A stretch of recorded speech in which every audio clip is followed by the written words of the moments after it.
Continuando falando sobre a platibanda, tá? O que que acontece? Aqui é muito importante a gente estar junto com os pedreiros para poder orientá-los. Na caixa d'água, eu uso uma viga canaleta contornando essa caixa d'água e concreto, que nem aquelas vergas que a gente utiliza nas portas e janelas. Por que que eu faço essa viga canaleta e concreto?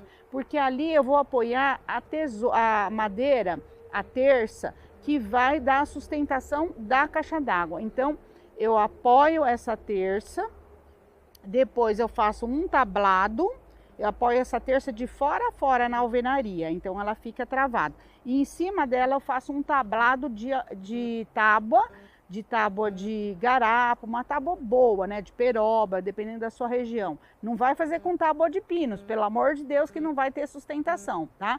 Uma tábua de garapa com 3 centímetros de espessura e faço esse assoalho para a caixa d'água. Por que que a gente faz esse assoalho? Porque o peso da caixa d'água é muito grande e se a gente colocar ela apoiada apenas em 2 vigotas, ela vai ceder no fundo e pode vir a rachar. Tá? Então, para isso, a gente já prevê nesse duto da caixa d'água fazer essa viga contornando.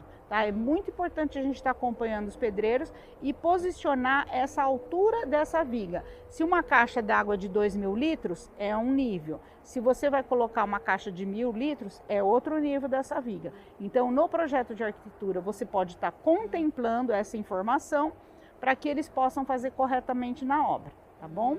Então, hoje, sobre platibanda, a gente encerrou o assunto. Vamos para a próxima aula. Tá?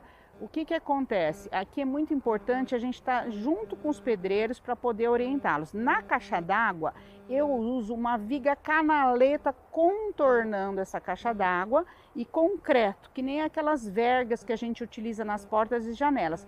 Por que que eu faço essa viga canaleta e concreto? Porque ali eu vou apoiar a madeira, a terça, que vai dar a sustentação da caixa d'água. Então, eu apoio essa terça, depois eu faço um tablado, eu apoio essa terça de fora a fora na alvenaria, então ela fica travada. E em cima dela eu faço um tablado de tábua de garapa, uma tábua boa, né, de peroba, dependendo da sua região. Não vai fazer com tábua de pinos, pelo amor de Deus, que não vai ter sustentação, tá? Uma tábua de garapa com 3 centímetros de espessura e faço esse assoalho para a caixa d'água. Por que que a gente faz esse assoalho? Porque o peso da caixa d'água é muito grande e se a gente colocar ela apoiada apenas em 2 vigotas, ela vai ceder no fundo e pode vir a rachar. Tá? Então, para isso, a gente já prevê nesse duto da caixa d'água fazer essa viga contornando. Tá? É muito importante a gente estar acompanhando os pedreiros e posicionar essa altura dessa viga. Se uma caixa d'água de 2.000 litros, é um nível. Se você vai colocar uma caixa de 1.000 litros, é outro nível dessa viga. Então, no projeto de arquitetura, você pode estar contemplando essa informação para que eles possam fazer corretamente na obra, tá bom? Então, hoje, sobre platibanda, a gente encerrou o assunto. Vamos para a próxima aula. Pessoal, uma etapa muito, mas muito importante é essa que nós estamos fazendo aqui, que é a impermeabilização do baldrame. Muita gente não faz esse procedimento correto e o que que vai acontecer? Vai ficar aquela umidade junto do rodapé. Por que que aquela umidade aparece, aquelas coisas pipocando, beirando o rodapé? Acontece isso porque a viga baldrame, se ela não for impermeabilizada corretamente, ela vai passar a umidade do solo. Como assim, Gisele? Essa umidade do solo, ela sai da terra, penetra na viga baldrame e vai subindo por percolação, tá? É o nome que se dá, é física isso. Ela vai subindo por percolação e vai umedecer todas as paredes da casa que não tiverem impermeabilização. Antigamente fazia a impermeabilização, ainda tem alguém que faz também com Vedacity, que é um produto hidrofugante, e depois um Neutrol, que seria a base de asfalto. Então passava assim em cima da viga.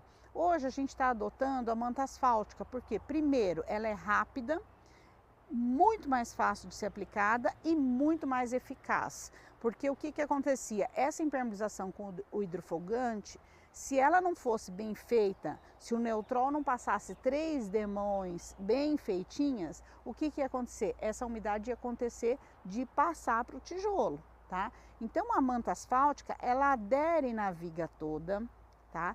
Ela cola nessa viga baldrame e não solta, e não tem furinho, não tem nada que possa ocasionar de passar essa umidade. Como que é feito? É encapado a viga baldrame e em cima e vira 10 centímetros de cada lado, para que essa umidade não venha a subir, tá? Então, esse procedimento está de acordo com a norma, a gente usa uma manta de 3 a 4 milímetros, tá? E ela é colocada diretamente no baldrame. Esse baldrame, que é essa viga, ela vai chegar e encontrar o contrapiso, tá? Eu não posso fazer o contrapiso para cima dessa viga baldrame, porque aqui vai entrar umidade no tijolo. Então eu tenho que fazer o contrapiso da casa morrer nessa viga baldrame, para que assim eu impermeabilizo esse contrapiso também com produto hidrofugante, no caso eu gosto de usar muito o Vedacity, tá?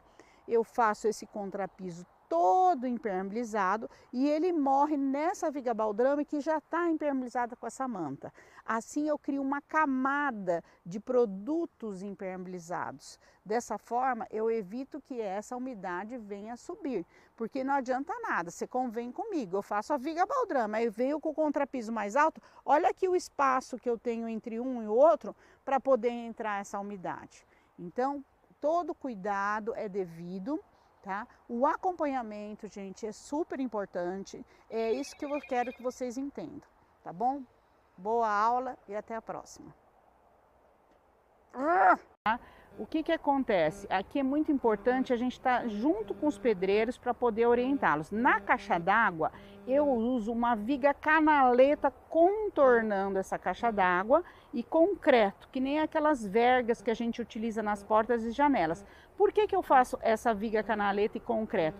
Porque ali eu vou apoiar a madeira, a terça, que vai dar a sustentação da caixa d'água. Então, eu apoio essa terça, depois eu faço um tablado, eu apoio essa terça de fora a fora na alvenaria, então ela fica travada. E em cima dela eu faço um tablado de tábua de garapa, uma tábua boa, né, de peroba, dependendo da sua região. Não vai fazer com tábua de pinos, pelo amor de Deus, que não vai ter sustentação, tá? Uma tábua de garapa com 3 centímetros de espessura e faço esse assoalho para a caixa d'água. Por que a gente faz esse assoalho? Porque o peso da caixa d'água é muito grande e se a gente colocar ela apoiada apenas em 2 vigotas, ela vai ceder no fundo e pode vir a rachar. Tá? Então, para isso, a gente já prevê nesse duto da caixa d'água fazer essa viga contornando.